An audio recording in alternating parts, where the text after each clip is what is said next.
welcome recruit, grab a seat and listen up.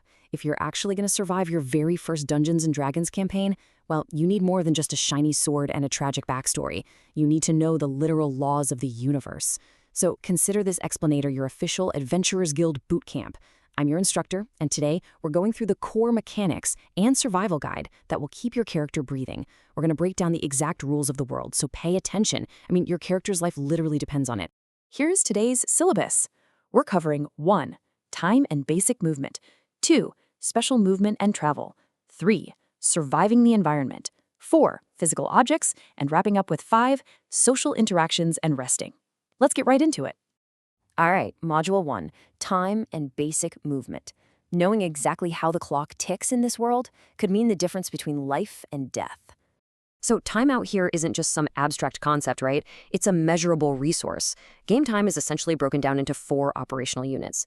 Now, the absolute most critical one to burn into your brain is the combat round.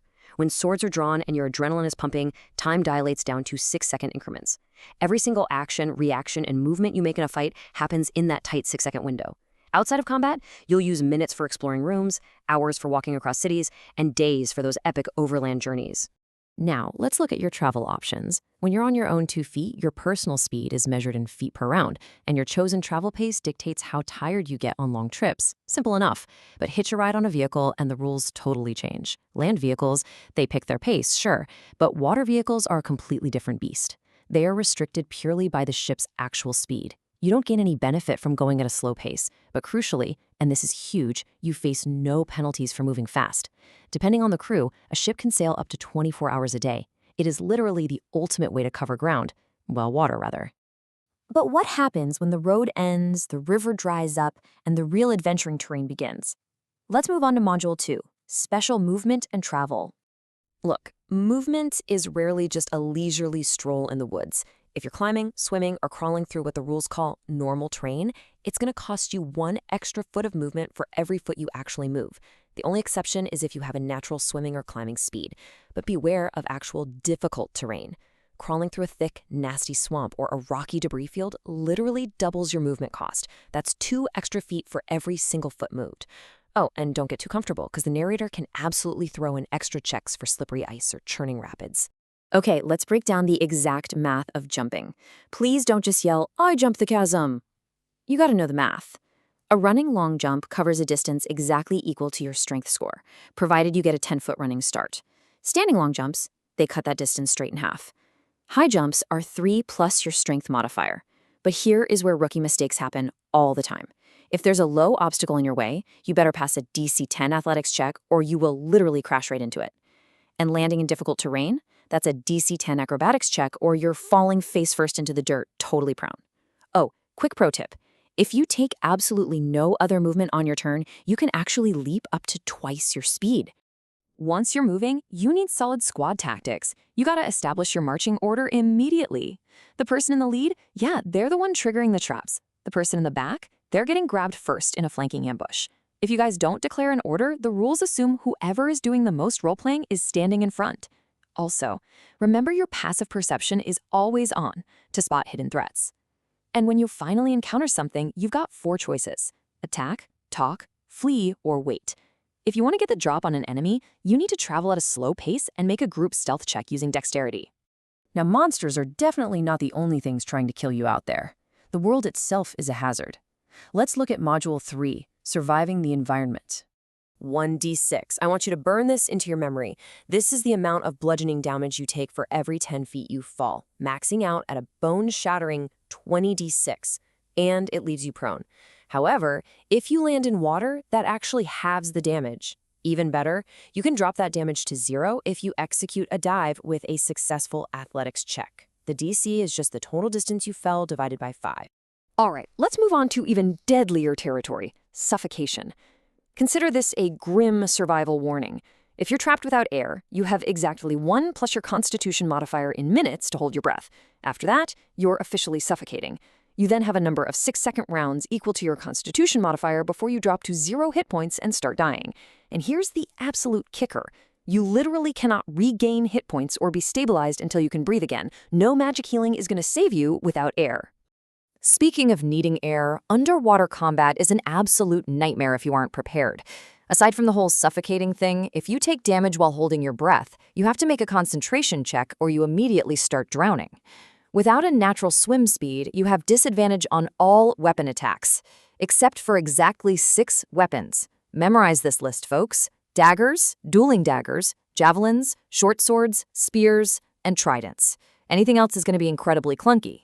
Oh, and your ranged weapons automatically miss beyond their normal range, while any fire and bludgeoning damage are literally cut in half by the water resistance. Back on dry land, you kind of need to see what's trying to eat you, right? The rules define visibility very strictly. Lightly obscured environments like dim light create a minimal impairment, basically slapping you with disadvantage on sight-based perception checks. Heavily obscured environments like pitch-black darkness completely obstruct your vision. If you're standing in it, mechanically speaking, you are considered blind. And that is exactly where special senses come into play. Take blind sight, for example. This is the ability to perceive your surroundings without relying on eyes at all, letting you see through heavy obscuration and even invisibility within a specific radius. And the ultimate perk? If a creature relies solely on blind sight and is blind beyond that range, they are completely immune to figments and visual illusions. Then there's dark vision, basically the adventurer's best friend. This lets you see in darkness as if it were dim light and dim light as if it were bright light.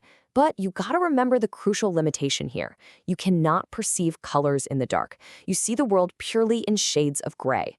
Keep that in mind when you're trying to cut the red wire on a trap in a pitch-black dungeon. And at the absolute top tier, we have true sight. This is phenomenally powerful. A creature with true sight pierces mundane and magical darkness alike. They see invisible creatures perfectly, automatically succeed on saving throws against illusions, see the true, unvarnished form of shapeshifters, and can even gaze directly into the ethereal plane. You simply can't hide from true sight. So we know how to move, how to see, and how not to drown. Awesome. Now let's talk about Module 4, physical objects, or more accurately, breaking stuff. Sometimes the door's locked, and you don't have a rogue. It happens. It's time to smash it. When attacking an inanimate object, announce your intent, and the narrator will either set a DC or ask for a strength check. Objects are obviously immune to poison and psychic damage, and they automatically fail strength and dexterity saves. Reduce it to 0 hit points, and it's broken. Now, if you're trying to bring down, say, a gargantuan castle wall, you don't just hit the whole thing. The narrator will divide it into smaller, large-sized chunks for you to chip away at. And watch out for the damage threshold. This is basically armor for objects. If your attack doesn't meet or exceed that threshold number, it simply bounces off and deals 0 damage. So, just how hard is it to land a solid blow? Check out this structural hierarchy. An object's armor class depends entirely on its material.